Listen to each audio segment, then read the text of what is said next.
Have you ever been made to feel invisible? It doesn't happen all at once, no flashing sign, no loud announcement. It's quiet, like the way people stop looking you in the eye, the way your words are interrupted mid-sentence, the way your needs are treated as inconveniences instead of dignity. That quiet kind of erasure is something many people don't notice until they live long enough to feel it. But sometimes in the most ordinary places, something happens. Something that reminds you you're still here, still seen, still worthy of honor. This story begins not with fanfare, but with silence. With an old man, a worn boarding pass, and a seat by the aisle. It was just after 6:30 in the morning at Denver International Airport. Terminal C was waking up slowly. The hum of rolling luggage, the smell of overbrewed coffee, announcements on the loudspeaker that no one really listened to. Among the early risers was a man named Arthur Bennett. He was 82, retired Army Staff Sergeant. Tall, but a little stooped. Now his hair, once jet black, had faded into silver wisps, but his eyes, those stayed sharp. Arthur had been sitting patiently at gate 27 for nearly an hour. His back straight, his hands folded neatly over his coat, a quiet figure among the shuffle of travelers rushing past. He was headed to Maryland, not for business, not for vacation, but to see something he never imagined he would live to witness. His great-granddaughter graduating from the Naval Academy. The first woman in the family to ever wear the uniform. 3 months ago, Arthur had booked a very specific seat, 14C. An aisle seat in premium economy, paid for out of his fixed pension. Not because he cared about luxury, but because of a war-injured hip that made long flights excruciating. That seat was not comfort, it was necessity. It was his way of telling the world, I'm still managing, but I need a little help. He didn't ask for early boarding, though he qualified. When his group was called, he rose with steady grace and made his way onto the plane. The rail of the jet bridge, cool beneath his fingers, felt like an old friend. With care, he slid into 14C, stowed his modest duffel under the seat ahead and exhaled, a small relief earned, but peace doesn't always last. Just minutes later, the murmur of a conversation caught his attention. A flight attendant, her name badge reading Allison, was moving briskly up the aisle, tablet in hand. She stopped, next to Arthur's row, and leaned down with a practiced smile. "Good morning, sir. Are you seated in 14C? Arthur nodded.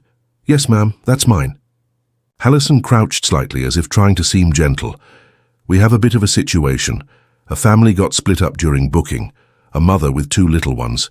Your seat, along with the ones next to you, is the only block where they can sit together." Arthur's brow furrowed. "I see, but I booked this seat months ago because of my hip."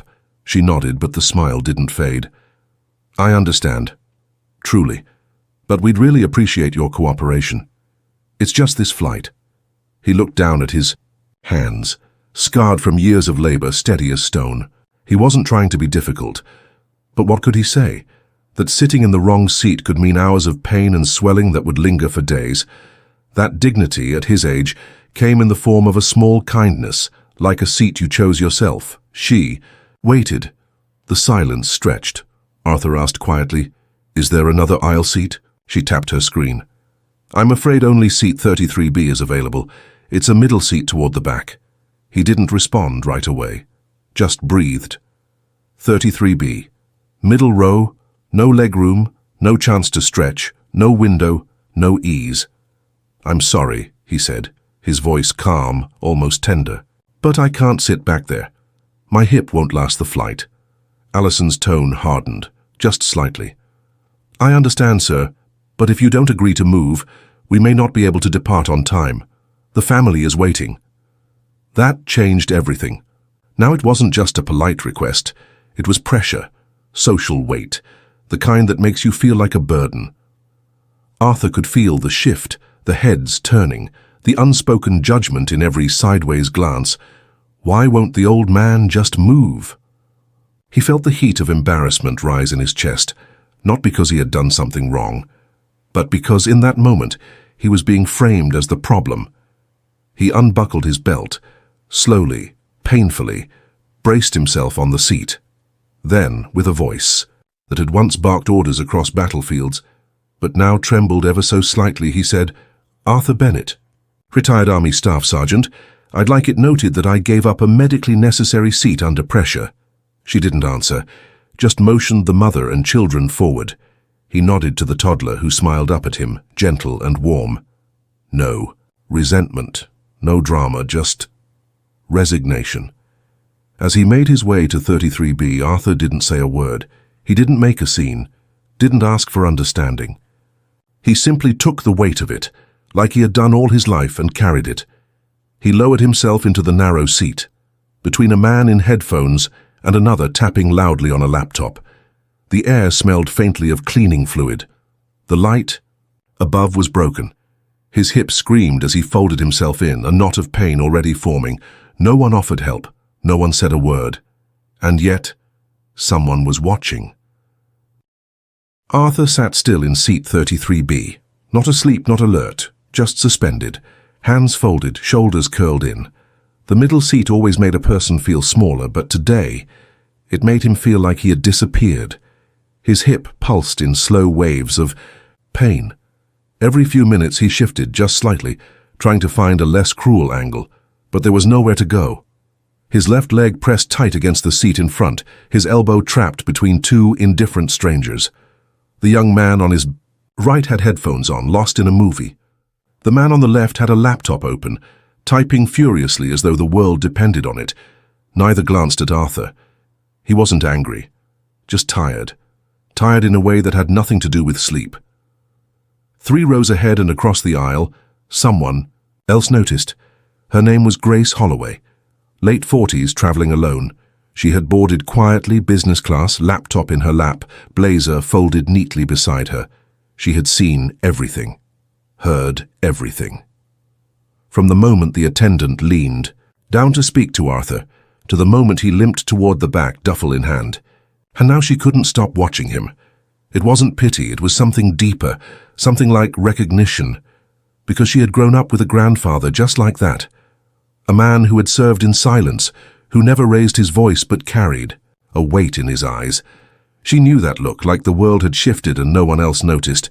She reached slowly for her phone, not to post, not to film, but to act. She opened a message and typed with steady hands, "Passenger Arthur Bennett, moved from 14C to 33B despite medical need, retired veteran, disrespectful handling by crew, flight 792, please escalate." Then she hit send. The contact was someone she knew from her work in customer relations, not a stranger, not a complaint, just a call to pay attention. As Grace looked back up, she saw Arthur shift again, his jaw tightening. Still no one around him acknowledged anything. The pain was growing, but he remained silent. That's the thing about elderly wisdom. It teaches you to hold discomfort with dignity. It teaches you when to speak and when to endure.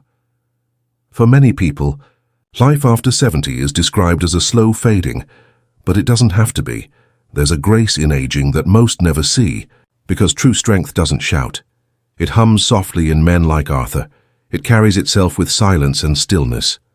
That's healthy aging at its core, not just about walking fast or eating kale, but knowing your worth, even when the world seems to forget. 10 minutes passed. The cabin door had closed. The safety briefing started. Arthur closed his eyes, not to rest, but to withdraw, to find a place where the noise and pressure of the world couldn't reach him. But before the plane could begin to taxi, a small light blinked on in the cockpit. A message, a red notification, one that made the captain's brow furrow. Captain David Miller adjusted his headset. Former Air Force, 22 years of service, 10,000. Flight hours. He was the kind of man who never raised his voice but never missed a detail. As his co-pilot read out pre-flight checks, David tapped the screen. The message was clear: passenger Arthur Bennett, forced from medically necessary seat, veteran, disrespect noted by advisory contact. There was a name below it, a name he recognized. Grace Holloway, Diamond Tier frequent flyer, airline PR consultant. He blinked, then sat back. "Hold the taxi," he said quietly. "Captain?" his co-pilot asked, surprised. "Just hold," David replied as he unbuckled. Then he stood, A ripple moved through the plane as the cockpit door opened. Some passengers turned. Most just felt it, an energy shift, a kind of silent authority. Captain Miller walked calmly down the aisle, his presence composed, unhurried, but unmistakable. Grace saw him first. Their eyes met for a brief second and no words passed. She simply gave a slight nod, and the captain continued. He reached row 33. Arthur, eyes still half closed, looked up at the shadow in front of him. For a moment confusion passed across his face, then stillness. Captain Miller stood straight, in full uniform, flight bars, silver wings on his chest. And then, without hesitation, he raised his right hand and rendered a crisp, formal salute. The entire cabin hushed. "Staff Sergeant Arthur Bennett," the captain said, voice firm but reverent. "On behalf of this airline and as a fellow serviceman, I offer you my sincerest apologies." Arthur blinked slowly. Unsure if he was dreaming. "You should not have been asked to move from your seat," the captain continued. "It was an error in judgment, and we intend to make it right." The man in the aisle seat next to Arthur shifted, unsure of what to. The college student on the other side removed his headphones, eyes wide.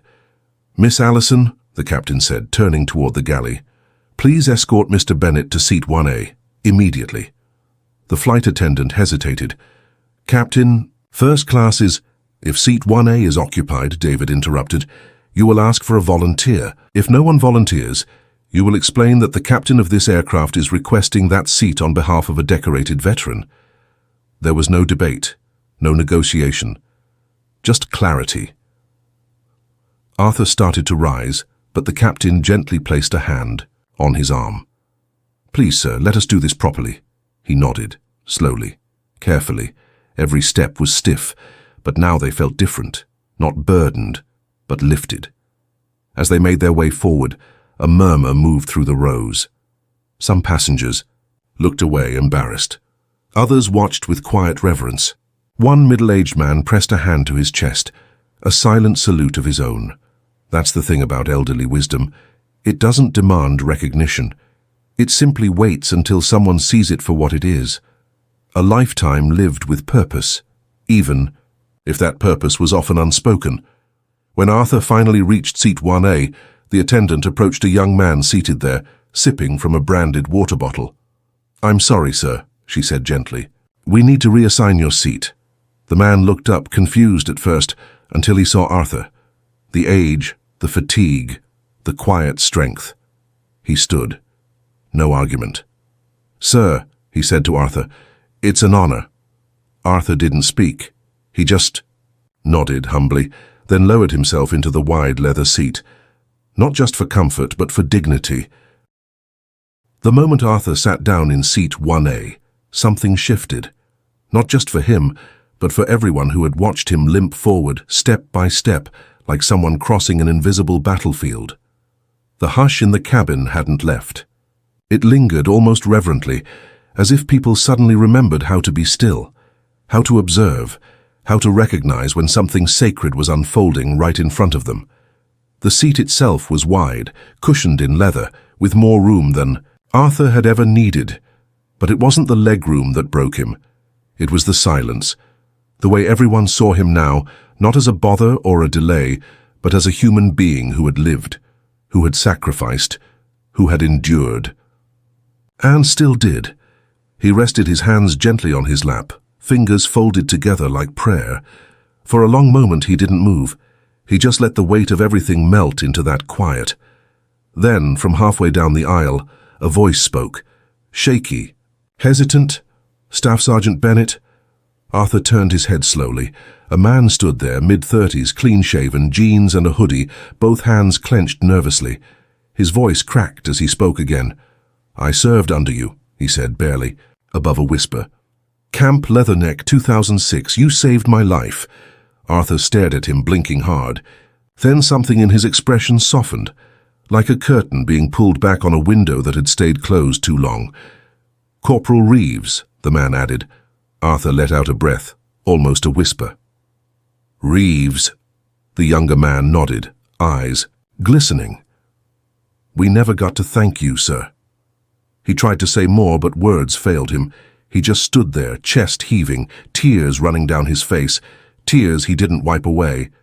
Arthur looked away, his jaw set, not from pride, but from the ache of old memory rising too fast, too sudden, too deep. The cabin held its breath again. Because now, it wasn't just about a seat, it was about all the seats, every seat in that cabin, that was filled by someone safe, someone free, someone with the luxury to take legroom for granted. That seat had once been protected by someone like Arthur. And in that moment, every passenger knew it. Captain Miller stepped into the intercom.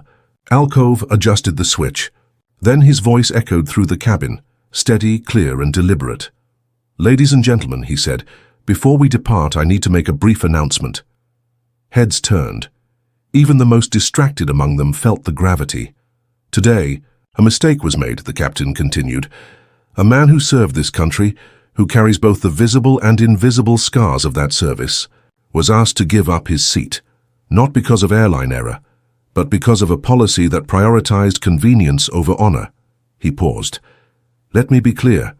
We will not take off while injustice sits quietly in our cabin."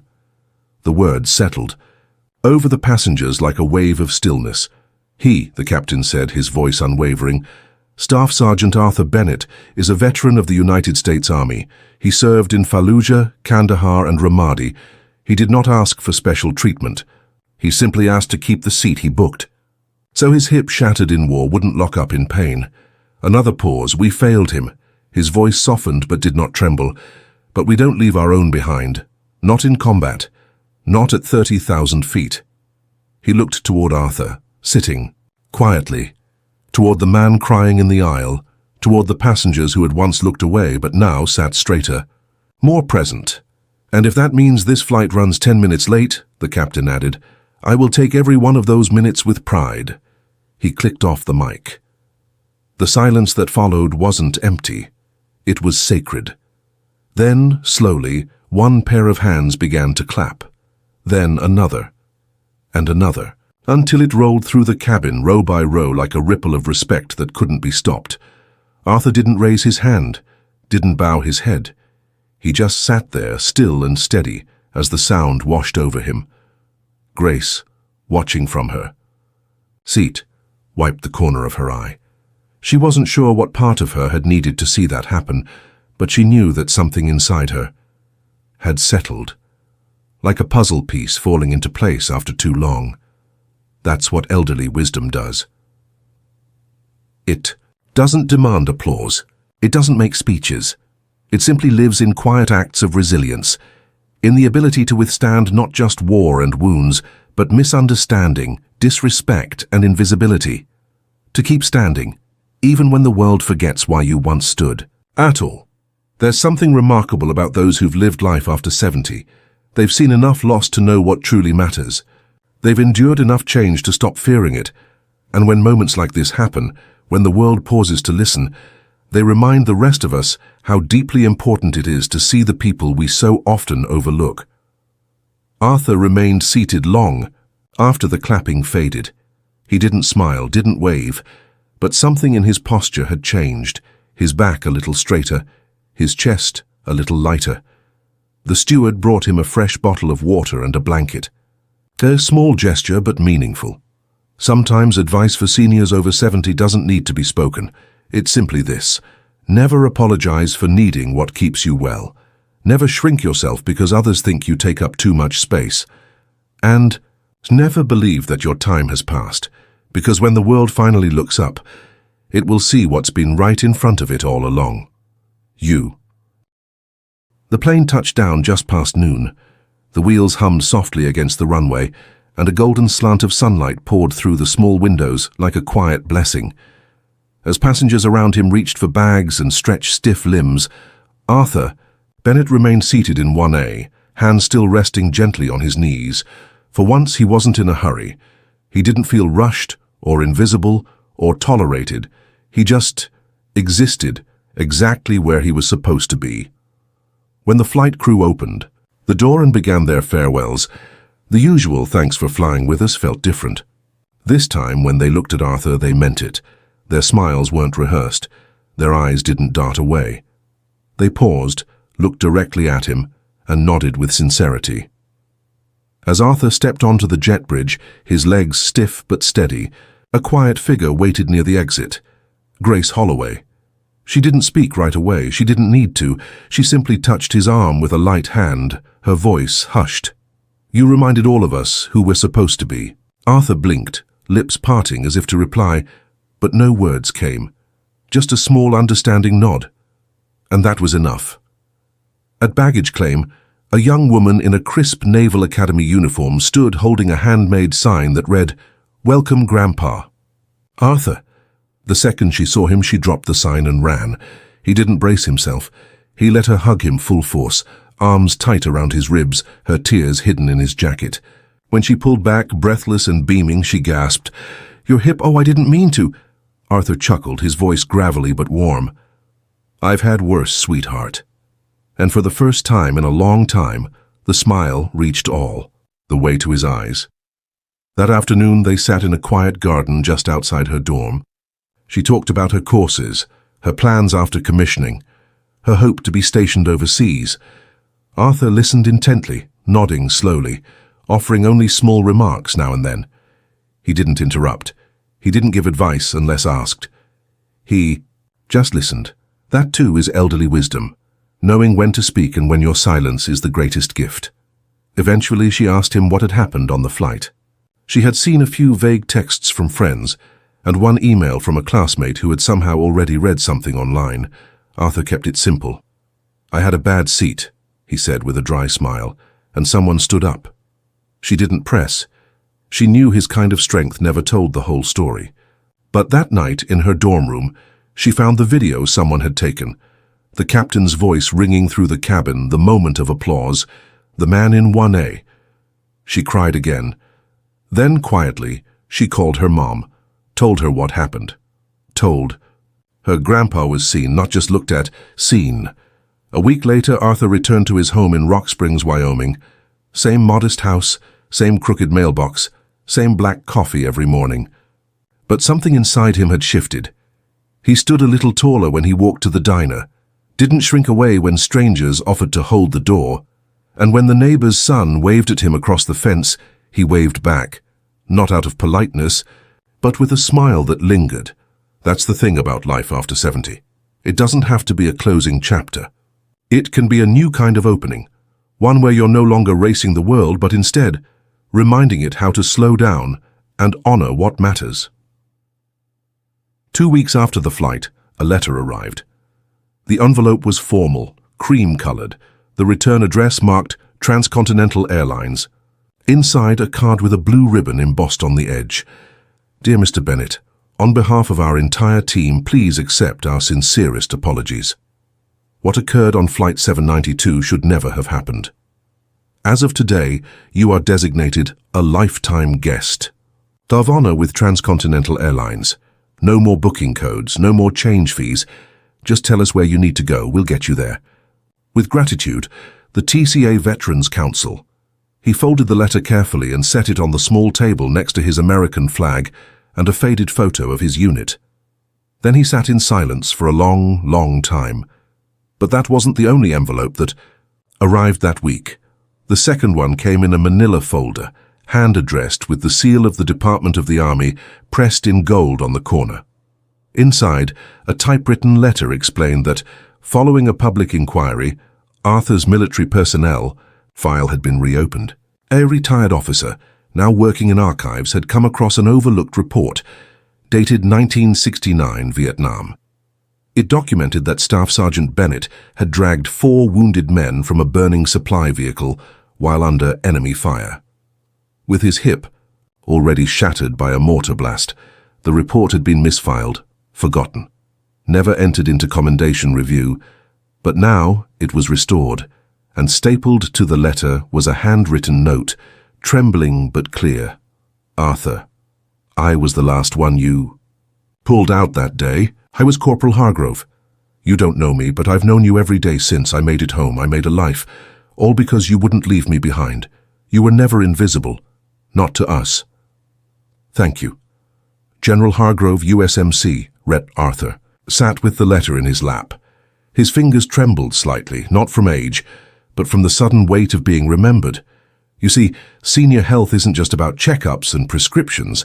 It's about memory, about dignity, about being recognized not for what you've lost, but for what you still carry quietly and bravely. That night, as the sun dipped low behind the hills, Arthur sat on his front porch, coffee cup in one hand, the air still cool from spring wind.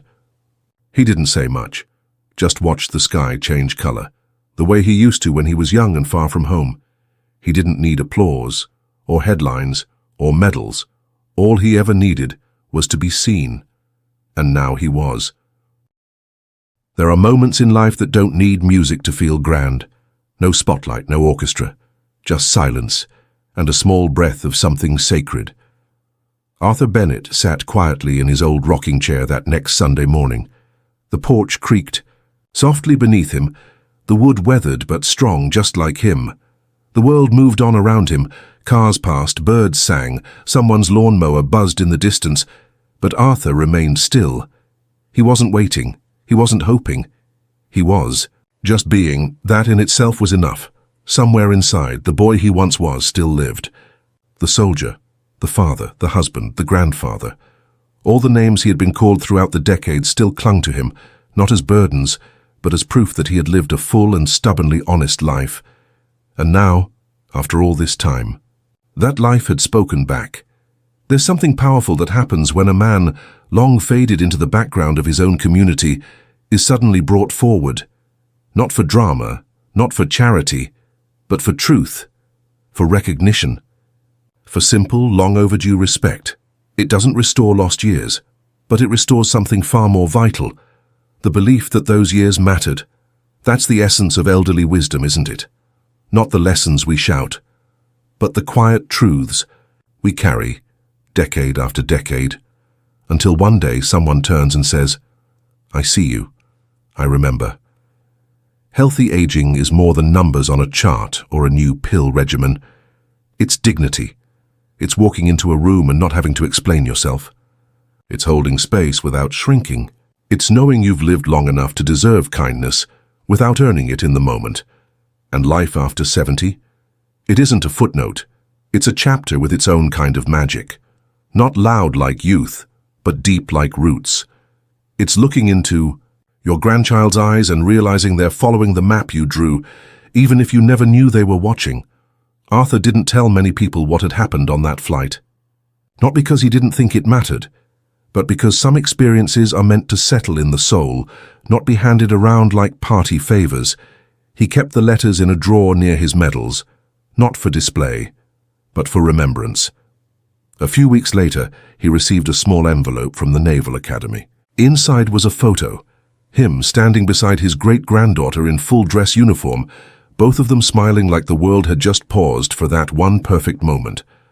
On the back of the photo, she had written, "Thank you for showing me what it means to serve, even when no one's watching."